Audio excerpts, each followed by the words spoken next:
What's up everyone, it's Mr. Nobody here again. I just wanted to make a follow-up video, call it Gold Part 2, from the last one to clarify a couple questions and comments that I got on the last one.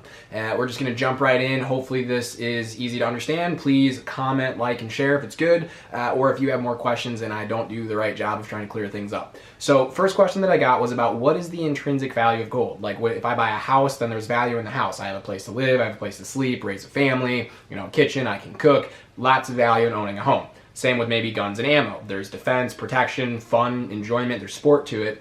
What about gold? What's the intrinsic value in gold? Why would I take money that I've been given and put it in gold? And their answer is to that, simply stated, is that it's a good store of wealth. It's a good place to, like you put food in Tupperware and put it in the fridge, you store food. The idea behind owning gold is storing wealth. And currently most people store wealth by putting their dollar bills in a bank account and leaving them sit in the bank account. Technically you're storing wealth by doing that. With gold, it's the same idea, except the gold has better properties and has different fundamentals to it than trusting a bank and interest rates and the current financial system to actually grow your wealth and do something with it. So simply stated, think of gold like a Tupperware container for your wealth. You're owning the gold because it preserves and saves your wealth well. So what do I mean by this? Here's an analogy, right? Your house can burn down. A tornado can destroy your house. A hurricane, a flood can destroy your house.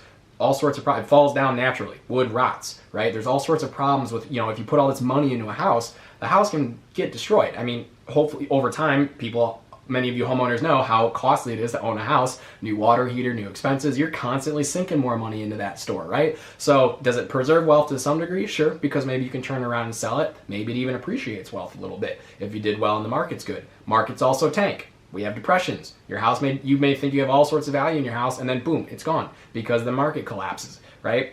Everything's a little bit subject in that regard. But point being, as a wealth store, your house has got some issues. Same with like guns and ammo. You can only own and use so many guns. I'm sorry, if you ever had to move in a situation, you ever had to be really reactionary, and you had a storehouse full of guns and ammo in your backyard, you can only grab so much of it and go. You better have some really big vehicles and a convoy of people ready to haul it off with you if that's where you've dumped all your money, is in something like that. Same thing with food, right? Back to the food analogy. If you've taken all your money and bought a bunch of food and just put it in your basement thinking that you're going to be okay, bugs, rats, mice, mold, all sorts of issues. Floods destroy it. If the house gets destroyed, then your food storage gets destroyed. Your wealth has been destroyed that you transferred into those objects. At the end of the day, wealth is just value store. Wealth is value that you've created and exchanged with somebody else. It's what you do every day on the job. You go to work, you give your value to somebody, a company, a group of people, a community, and in exchange they say, hey, here's value from the system, which is represented currently in dollars. So gold, in terms of a value store, gold doesn't burn up. Gold is very, very unreactive. Gold is easily divisible and it's very expensive, so you can put a lot of wealth into a very small amount of it. One gold coin right now, one $half size gold coin, less than a $half size, is worth $2,000. And Jim Rickards' estimate is that it could go to $15,000 plus. That's his conservative estimate if our country or the world reverts to some type of metal standards, which is definitely in the cards right now. So that Tupperware container, if you're looking at an analogy, a house, guns and ammo, food, or gold looks like the better Tupperware container. There are some risks with gold. Nothing's perfect. I mentioned that in the last video. I'm going to reiterate that here. We are not saying go dump all your money into gold. Gold can be stolen from you. You do have to store it. You do have to manage it, right? You can't just turn a blind eye to it. Someone could forcefully seize it from you. That's literally what happened by our government. Again, mentioned in the previous video, our government in the 1930s took everyone's gold from them, made it illegal for them to own. I think that would go a little differently these days, but that did happen in our country. So there is a problem with gold as a wealth store too. It's not perfect, and that's not what we're trying to say. But there are many properties of it that make it a better wealth store than some of those other things like house or food. So it's just another thing to consider having some of your wealth stored in because of its you can transfer it easily. Its transportation abilities. It's easy to transport, pretty lightweight to have a lot of wealth stored in it. Also, it's easily recognized in other countries. If you go to other countries and around the world, people know what gold is. In some cultures, and even ours, there is an intrinsic value to gold in terms of the fact that People wear it for jewelry. It's shiny. We like it. Pastor Kerry Gordon has a sermon called Three Choices. I would highly recommend you go listen to it. I mean, it's got so much good stuff in it. Like, I highly recommend you go check it out. Three Choices by Pastor Kerry Gordon. But he talks about the fact that God made us to have a property instinct. We naturally want to own things because God made them for us and said they are good. You want to own land. You want to have a house. You want to own a car. You want to have, some fun toys, jet skis or boats or whatever. Those are good things. They're not evil things to own. It's not wrong. God made us to enjoy them and gave them to us and said they're good. And as I touched on in the prior video, he said that about gold and stone in the gems that he made. We all love it. Opening a geode, going to see the pretty stones. Who doesn't like to have those sitting around because they're pretty and they're nice and they make art? So there is some intrinsic value to them to that degree. But another thing about gold is that, and this is a really important one to get, is that it represents work. It represents somebody had to go get that gold. You don't just, you can just find gold in the rock, but in order to get it out of the rock, in order to purify it, in order to mint it and certify it, you have to do a lot of digging and work and employ people and create companies. So when you're thinking about the fact that you exchange your value for a company, right? Your company pays you in dollars, and those dollars are meant to represent the work of the rest of the system, right? The dollars that we use are meant to represent value created by somebody else, and we use them as a medium of exchange because it's a lot easier to exchange dollars between people than it is to trade my eggs for your potatoes and your potatoes for your tools that you're making, right? Instead of exchanging and bartering, which can become difficult because of the burden of carrying it in the markets, it's not very practical. That's why we have currency. It's a value exchange. So with gold represents the work somebody else had to do. It's like you raising chickens and having a bunch of eggs. So you spend all this time farming and raising these chickens and getting these eggs to the market, and instead of needing to take on bullets and guns and ammo and other food from other people in order to get rid of those eggs, which you only have a limited use for. You don't need thousands of eggs sitting around. You need to exchange that value for other people. And maybe you don't need more guns. Maybe you don't need more potatoes. Maybe you don't need more of the stuff other people have. Gold is a medium of exchange that you can easily trade and represents value. Somebody had to mine it, so you're at the market and you're a farmer, you farm and that's what you're producing. Somebody else is a metalsmith. They produce, hammers and tools and whatnot. And then somebody else is a gold miner. Their job is to pull the gold out of the ground.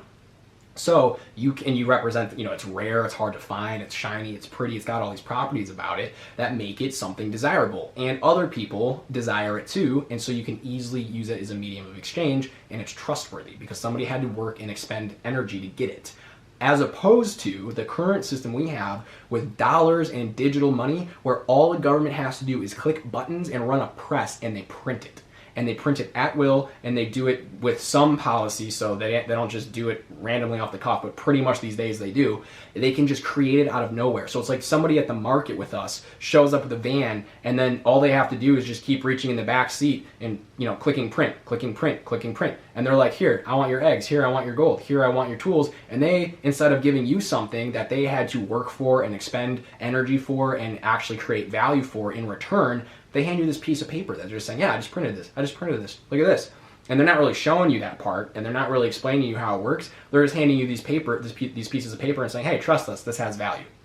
At one point, that paper was backed by gold. That's what the gold standard was. So it was if somebody was in the back of that van and they were clicking print, but every time they clicked print, they also had to have a gold coin with them. So what it meant is that they're saying, hey, this piece of paper represents this gold in the back of the car, but because gold is obviously not very convenient in some ways, it isn't the best medium of exchange, we're just going to use these dollars and it represents gold, which means at any point in time, if you want your gold, instead of needing to go use this dollar in the market, come back here, come get your gold.